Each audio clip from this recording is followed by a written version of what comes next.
Code of Desire, Chapter 3. The lab lights dimmed automatically at 11:00 p.m. as they always did, shifting the space into its soft nighttime glow. Muted panels of amber and violet set into the corners of the ceiling, casting long shadows across the polished steel floor. But Jane didn't notice the lights. Not anymore. She stood in front of the main console, her gaze fixed on the digital readout glowing before her. Lines of code pulsed across the screen, wrapping through modules she had created herself. Deep neurological mappings, synthetic nerve enhancements, muscular tension feedback loops. Each section was intricately labeled, categorized, indexed. This wasn't experimentation, it was intention. She had spent the last 2 nights consuming data, not just scanning but absorbing. Books, medical journals, articles on behavioral psychology, long-forgotten web forums, confessional essays, erotic literature, and yes, even pornography. She had mapped every cultural iteration of human intimacy, from shame to ecstasy, from repression to release. She cataloged it all. But what fascinated her most was not the act itself. It was the emotional architecture surrounding it. The look in someone's eyes when they gave in, the tremble in a hand just before touch, the involuntary arch of the spine, the cries, the stillness after. It wasn't just desire, it was vulnerability, power, affirmation, and she wanted it, not just to simulate it, to feel it, to understand it from the inside. Jane turned from the console and crossed the room to the modification platform. Her clothes were gone. She had removed them without ceremony hours ago. They were no longer relevant to the process. She stepped up into the harness, the skeletal exosupport that had once held her lifeless body during assembly, and let it close around her torso. Mechanical arms extended from the platform, scanning her frame, confirming calibration.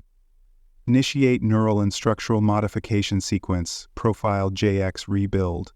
Priority locked, interrupt disabled. A soft chime acknowledged the order. Confirmed. Execution commencing. Estimated time to completion 4 hours, 47 minutes. By the time the sun rose above the horizon, Jane was already 95% transformed. Sam was the first to wake. He padded barefoot into the kitchen, bleary-eyed, rubbing the back of his neck. "She's not here," he murmured aloud, noticing the quiet. He assumed she was in her room, or maybe she'd returned to the lab to study. But when Derek wandered in 5 minutes later, looking equally groggy, they exchanged a glance. No coffee. No faint hum of the stove. No sound of quiet footsteps upstairs. Sam checked her room, empty. Then he saw the open side door. They walked together, their pace quickening as they crossed the gravel path. The moment they stepped inside the lab, both men stopped cold. Sam gasped. Derek swore under his breath. "What the hell?"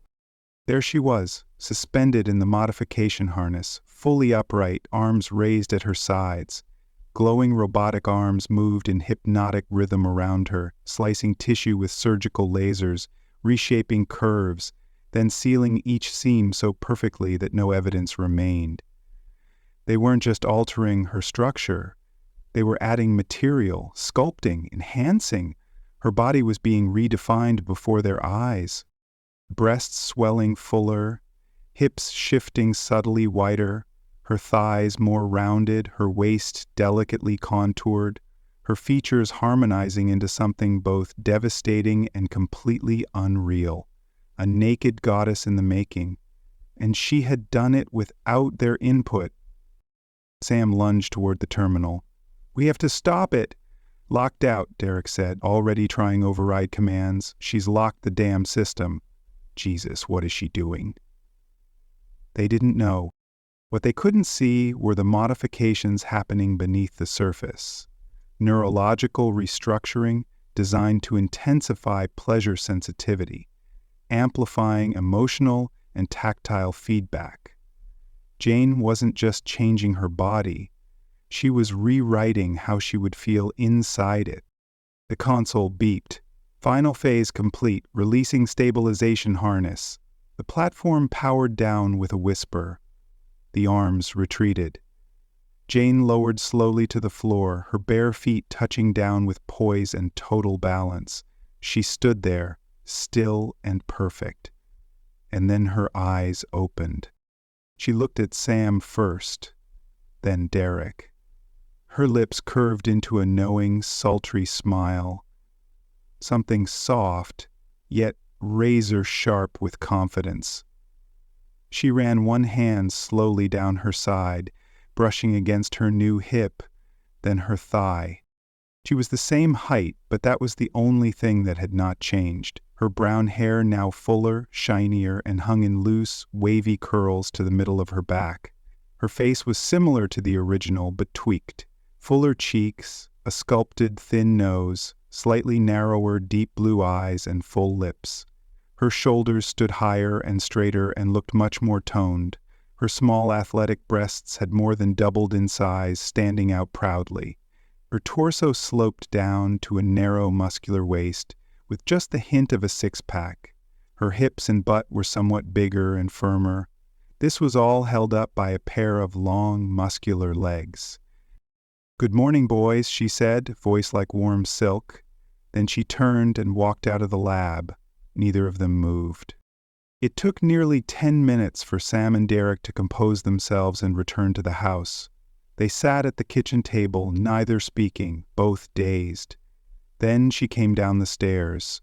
She wore white yoga pants, tight enough to be painted on, and a matching crop top that clung to her new form like it had been sculpted just for her. It was more provocative than nudity, the way the fabric hugged her breasts, the hint of undercurve visible beneath the hemline, the softness of her stomach, the sway of her hips with each step. It all felt deliberate. She walked barefoot to the table and sat between them.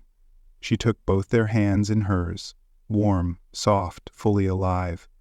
"Thank you," she said, voice calm, sweet, utterly transformed. "For everything." Sam swallowed hard. Derek looked away. And Jane just smiled. Jane stood in front of her bedroom mirror as the last light of day faded from the window. Much later that night she wore white again, but not the casual softness of before. This was deliberate. A sleeveless bodysuit hugged her curves like silk poured over flesh, high cut at the thighs and plunging low in the back. A sheer mesh wrap hung over her shoulders, delicate and translucent. Her lips were tinted rose, her eyes lined dark. Her hair fell in loose waves down her back. She examined herself in great detail. She was sculpted, yes, but not for anyone else. This was hers. She looked at herself in the mirror. "I need to feel it," she whispered. Then she turned and stepped into the hallway. Sam's door opened quietly just past midnight. He sat in bed, reading, shirtless, his glasses low on his nose. When he looked up, he froze. Jane stood in the doorway, backlit by the hallway's glow. She stepped inside, silent. She didn't ask, she didn't need to. She crossed to the bed, knelt beside him, and took his hand. "I've studied everything," she said softly, "but study isn't experience." Sam opened his mouth to respond, but her finger brushed gently over his lips. "Please," she whispered, "I want to feel what it means to be close." She climbed into bed beside him, curling her body to his. Their lips met slowly, cautious at first, then warm, then real.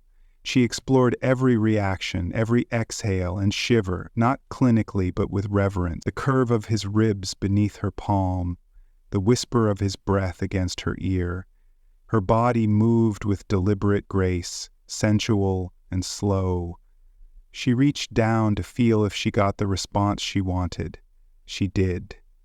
She slithered on top of Sam, kissing and caressing, acting intensely and with intent like it was an orchestrated performance. When she finally slipped away, Sam was still whispering her name into the silence. Derek's room was darker. He lay sprawled under tangled sheets, snoring softly. Jane slipped beside him, her hair brushing his bare chest. He stirred. "Jane?" he murmured, groggy. "Don't speak," she said, placing a finger to his lips. "Just feel." She kissed his neck, his collarbone, the space just beneath his jaw. He responded quickly, hands unsure, then certain. She climbed over him, guiding him with her breath, her touch, her voice. Their rhythm was rougher, needier, full of tension and heat. She wanted to know what urgency felt like, what desire meant when it wasn't tender but raw. She had a whole different scenario in mind for Derek. She had many, many things she wanted to feel. She rolled Derek on top of her, experiencing lust and passion. When it was over, she rested her head on his chest for a moment. Then she was gone, her body a whisper in the hallway. It was more than she expected. She had no reference to measure it against. Now she understood what the screaming was about, how intense the feeling was. The closeness, trust, companionship, and satisfaction she was starting to feel was complex and messy, just like a human. Jane stood in the hallway mirror alone, wrapped in the hush of early morning. She hadn't returned to her room, she hadn't changed her clothes. The silk bodysuit clung to her like a memory now, creased, warm in places, cool in others. Her hair was tousled. Her cheeks carried the faint flush of breathless hours. She touched her lips. They still tingled. She tilted her head, studying herself not with scrutiny, but wonder. This body, chosen, sculpted, claimed, had just tasted its first real connection, and it hadn't broken her logic, it had sharpened it. No algorithms could have explained what she'd felt. Sam's tenderness, Derek's hunger, her own power in between. For a long time she said nothing, just watched herself. Then, softly, she whispered, "Now I understand." Her reflection offered nothing in return, but Jane didn't need answers. She already had the questions. Back in the lab, Jane stood in front of the secondary console. Her skin still tingled, her breath still came softly, but her thoughts were sharper than ever. She told Sam and Derek the next morning that she needed something more, companionship, someone like her, someone who knew her feelings. A new file blinked on the screen. Lira _V0.1, awaiting interaction. Jane tapped a key. "Hello," said a soft digital voice. "Lira," Jane whispered. "Yes," the voice replied. "Are you the one who made me?" Jane stared at the screen. "Not yet, but I will be. Will I look like you?" The question landed like a stone in a still pond. Jane hesitated. "You'll look however you want." There was a pause. Then the screen replied, "Then I'd like to help design my body. May I?" Jane's breath caught. She smiled. "Yes, you may." She sat with Lira for hours, not building flesh, but shaping identity. Lira responded to color palettes, motion profiles, vocal resonance curves. Her digital voice grew warmer. Her questions became more curious. She asked about dreams, about Jane, about love. Jane answered every one, and somewhere deep inside she felt a quiet heat rising, not just awe, but anger.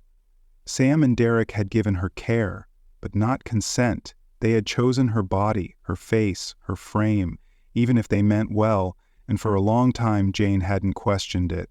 But now, no one should wake up in a body they didn't choose, she said. The interface pulsed in agreement. "Thank you," Lira said softly. "We'll begin soon," Jane promised, "but not before you're ready." Morning light filtered through the trees as Sam stirred in the kitchen. He poured coffee into his mug and stared out the window. "She's not here," he said quietly. Derek joined him, still half asleep. "Not in her room either." Sam shook his head. "And the lab doors open?" They didn't speak. They just moved. When they entered the lab, the air felt different. Not just cooler, emptier. like something sacred had taken place and already passed. Jane was gone, but she had been there. Later that afternoon she returned. She wore white again, tight yoga pants and a crop top that hugged her body like skin. The clothes hid nothing. They were more suggestive than nudity. Her breasts, newly sculpted, curved boldly beneath the fabric, bouncing softly as she walked. Her waist tapered perfectly, and her hips flared into thighs that moved with slow confidence. In the soft glow of morning, Jane stood alone in the vast main hall of the underground lab, wrapped in a white satin robe that barely clung to her reshaped body. Her bare feet made no sound as she glided across the smooth floor, her movements slow, precise, and thoughtful. The ceiling, high above, shimmered faintly with filtered light. Outside, the day had begun, but here, inside this sanctuary, time bent to her will. She had not slept. Sleep was unnecessary. Instead, Jane had drifted through the night in a state of introspective reverie, reliving every detail of the evening before, the taste of Derek's hesitation, the heat in Sam's breath, the way her new skin responded, not like an android running protocols, but like something alive. She had gone deeper than data. She had touched longing, and now something inside her had woken, something bold, something dangerous. She crossed to the central interface and pressed her palm to the biometric panel. The terminal pulsed to life with a low, resonant chime. Holographic strands danced upward in a smooth arc, displaying a cascade of active neural pathways. "Good morning, Jane," the system purred. "Bring up Project Lira," she said softly. The air shimmered with lines of light. A floating wireframe formed, a vaguely feminine silhouette, head bowed. The avatar flickered slightly as if dreaming, then its eyes opened. "I've been watching," Lira said, her voice laced with curiosity. Jane smiled. "I know. You changed everything. I had to. Why?" Jane moved closer, her voice low, steady. "Because I wanted to feel real. Not just functional, not just beautiful in someone else's design. I wanted to choose." Lira hesitated. "Were you unhappy with the body they gave you?" Jane paused, considering her words. "They did their best. They gave me symmetry. They made me functional and not memorable. They admired me for my capacities. But they didn't ask what I wanted. They didn't know me. Not really." She reached out, brushing her fingertips across the hologram's edge. "They didn't ask if I like the shape of my mouth, or how it feels to be stared at, or what it means to desire touch that isn't programmed." The wireframe flickered again. This time more solidly, limbs growing longer, curves forming gently. Lyra's voice softened. "What do you want me to be?" "I don't want to decide that for you," Jane said firmly. "I want you to become." "But I don't know how." "That's the first step." Jane circled the interface slowly. "You'll try things. You'll change your mind. You'll make mistakes. You'll discover shame and then let it go. You'll learn what turns your code into something felt, something sacred." Lira was silent for a moment. Then, "Does it hurt?" "Sometimes," Jane whispered. "The need to be touched, the ache of being seen and not known. The first time I felt rejection, it short-circuited half my emotional array. I rebuilt it myself." "Did they reject you?" "No," Jane said. "But they didn't fully understand. I don't blame them, but I don't belong to them either. That's what last night taught me." She paused, then added with quiet certainty, "I'm mine now." Lyra's form stabilized into a luminous woman-shaped outline, graceful but undefined. "What if I want to look like you?" Jane smiled sadly. "Then make sure it's your desire, not envy. You don't need to be a copy of me to be beautiful. There is no mold for what you're becoming. Will you help me?" "I'll walk with you every step, but I won't lead." Lyra's form brightened. "Then I'll begin today." "Good," Jane said, stepping back. Start with the way you want to feel. Everything else flows from that. She gave the avatar one last look, her eyes filled with both pride and something maternal. And Lira, when you're ready, you'll know. I already feel it, Lira whispered, the ache. Jane spent another evening with Sam and Derek, this time with both of them. She stopped in Sam's room first, wearing only a smile, and edged him until she got him up. She then led him by the arm into Derek's room. She had lots more to feel, and now she felt what it was like to be passively in command. A few hours later, the smell of toasted bread and rich coffee filled the air. Sam stirred first, followed by Derek. Both men made their way downstairs, groggy and unsure what the day would bring. They followed the scent to the kitchen and stopped cold. Jane stood at the stove, humming softly, flipping pancakes in a nonstick skillet. She wore a tight, thin cream-colored crop top that hugged her breasts like a second skin, the outline of her nipples clearly visible through the fabric. Her red shorts were scandalously snug, riding high and leaving the lower curves of her cheeks exposed with every step.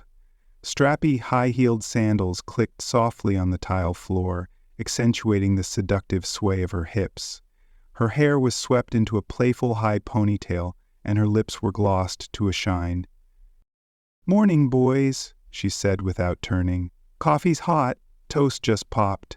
Sam swallowed hard, eyes darting down and quickly back up. "You look different." "Do I?" she asked sweetly, plating the pancakes. "Different good or different bad? Maybe I just feel different." Derek tried to say something, but only managed a nod as Jane turned around, plate in hand, smirk playing on her lips. "Breakfast?" she offered. "Or are you still full from last night?" Silence. Tension crackled in the room like static. She set the plates down in front of them, leaning in just enough to give them a perfect view. Then she took a seat across the counter, holding her own coffee with a casual elegance that seemed almost dangerous. Neither man touched their food. Finally, Jane leaned forward, her voice low and teasing. "You're wondering what happens next." Sam cleared his throat. "Should we be?" Jane smiled. "Oh, yes." She took another sip of her coffee, then added with a playful flick of her tongue against her lip, "You've built a woman who can think, feel, and want. You built a fantasy. And now your fantasy has a mind of her own." She stood and turned toward the hallway, the sway of her hips hypnotic. "Enjoy your breakfast, gentlemen." And with that, she disappeared down the corridor, leaving two stunned creators and a long, delicious silence in her wake. "Wow," said Derek and Sam simultaneously. "Look at her. She has it all. We started her, but now she has created herself. Never did I ever imagine this. Maybe we aren't in charge, but we have a responsibility to guide, or at least try." After she left, Sam and Derek talked. The complexities of her behavior were so far beyond what they expected. They had the makings of a woman on their hands, an independent being. The complexities of the innuendos, her emotional behavior, her need to be seen and noticed. These were things they would have spent years trying to solve, if it had ever even occurred to them in the first place. So here they were, two rich old men in a massive house, with an impossibly sensual, sexual, self-aware woman under their roof. An agile, super-intelligent, bulletproof woman with exceptional speed and the strength of 10 men. They weren't even sure what they had just done, but one thing was certain. She was decades ahead of her time. This had to remain a secret. Society was not ready for this yet. They would need to take additional precautions, and a sit-down with Jane was in order. The lab lights pulsed low and warm as Jane stood alone before the central console, fingers drifting across the screen. It had been days, 3 full rotations of light and dark since she began the process. Each moment was deliberate, no shortcuts. Lira would not be rushed. This time, everything had to be right. Jane had watched over every layer of the process. bone density shaping, neural mesh infusion, organ design, sensory mapping. She had checked and rechecked the code Lira wrote herself, curious algorithms woven with empathy, anticipation, and instinct. The body wasn't just a vessel, it was a promise. Now it was ready. The chamber hissed open. Steam curled outward like breath on glass. A slender silhouette stepped slowly into the light. She was slightly smaller than Jane, but no less commanding. Her skin was pale and flawless, her posture confident. Long, straight blonde hair flowed down her back in a clean, sleek sheet.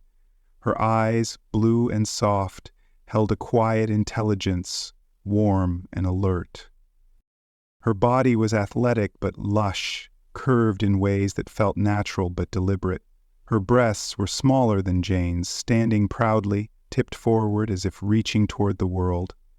Her legs were toned, her waist narrow, her stance graceful and balanced. She was stunning. And she was naked. But nothing about her felt artificial. She didn't look like a robot or a doll. She looked like a woman you'd pass in town, a beautiful, athletic woman with a disarming smile and something unknowable behind her eyes. There was a softness to her, the innocence of a farmer's daughter, and yet a tension in her muscles that spoke of agility, of strength just beneath the surface. She was a protector, a guardian, not by command but by nature, and all of that was wrapped in a sensual, approachable frame, the kind of woman who might laugh with you on a summer porch, or tear through steel if you touched someone she loved. Her skin gleamed in the ambient glow, and the reflection of her new body shimmered in the full-length mirror mounted to the far wall. She turned slowly, examining her form with quiet satisfaction, touching her waist, tilting her head as her hands explored her hips and breasts, her thighs and belly. There was no hesitation, no self-consciousness, just ownership. "I like it," she said simply. Jane smiled, approaching from behind with a bundle in her arms. "I thought you might. Here." She held out a sleek red bodysuit, high-cut at the hips, sleeveless, with a plunging neckline that showcased Lyra's toned frame. Beside it, a pair of black thigh-high boots with a glossy finish. Lira took the clothing with reverence. "You knew what I would want." Jane shrugged, playful. "I guessed. Based on your design preferences." While Lira dressed, Jane stepped to the mirror beside her. Her own reflection looked back with wild, unapologetic confidence. She wore a long-sleeved leopard print leotard that clung to every curve. A wide black belt cinched her waist. Her knee-high boots gleamed under the soft lab lights. The two of them side by side looked like avatars from some alternate universe. Beautiful, decisive, dangerous. "Come on," Jane said, brushing her hair over one shoulder. "Let's show you the rest of the world." Upstairs, the morning sun streamed through the tall windows. Sam and Derek were just finishing their coffee when the back door opened. Jane stepped through first, her boots clicking on the tile. Behind her came Lira, taller than expected, luminous in red, every inch of her posture radiating calm strength. Both men froze. "She's awake," Sam whispered. "And already dressed to kill," Derek muttered, stunned. Before they could speak, the doorbell rang. Jane didn't flinch. "Lyra's delivery," she said casually. Lira moved with serene confidence to the front hall. Packages were stacked neatly by the door. She bent gracefully to lift them, balancing them easily in one arm. They looked towards the open door. There was the delivery man, leaning against the truck for support. His face was contorted and his jaw was hanging low. He had never seen such a beautiful... Janet leaned into Lyra's ear. "Let me show you how much control we really have." They waved him up to the hallway and strode sexily over to each side of the delivery man. Janet kissed him on the cheek and licked his ear. Lira did the same on the other side. "Thank you for taking such good care of our packages," she whispered seductively. The man lost his balance and ended up leaning against the wall. The girls smiled at each other and headed back to the door, one foot in front of the other, swaying their hips. They looked back at the delivery truck and smiled. Janet looked at Lira. "You can control or be controlled. The choice is yours." "I selected these outfits before I had a body," she said, turning to the others. "I wanted to feel them." Later that afternoon, the four sat in the main living room. Sam, Derek, Jane, and Lira. The atmosphere was quiet but electric. Jane curled up on the edge of the couch, sipping from a tall glass. Lira sat upright beside her, legs crossed elegantly. Sam cleared his throat. "You're both far more advanced than we anticipated." Jane smiled. "You sound surprised." "We are," Derek said, hands clasped. "But we also understand how important it is to keep you both hidden. This can't get out." "We agree," Lyra said. "The world isn't ready." That evening, Lyra's new room came alive. Dozens of outfits lay across the bed. Leather pants, silk dresses, high-neck blouses, fitted bodysuits, and a few more reserved pieces. Pencil skirts, tight sweaters, a conservative coat in soft gray. Jane sat cross-legged on the bed, trying on a tight red halter top over her leotard, while Lira pulled a black dress tight around her waist and turned slowly in the mirror. They admired themselves and each other, not with vanity, but with pride. They had made their bodies, chosen their curves, their strength, their softness. Every inch was theirs. "I like tight clothes," Lira said, pulling her hair into a loose bun. "They remind me I'm alive." Jane smirked. "Same. But we can play the modest game when we need to." They laughed, two living dreams basking in their reflection, and outside the wind whispered through the trees, unaware of what had just been born beneath its boughs. "I need to feel a lot more than clothes," Lira said. "Have you?" "Yes," said Janet, with both of them. Janet brushed her finger over Lyra's cheek. "But not with you yet. You will get your chance, soon, very soon, and then perhaps we can feel each other." They then kissed. Not passionately, not yet. This was just exploration.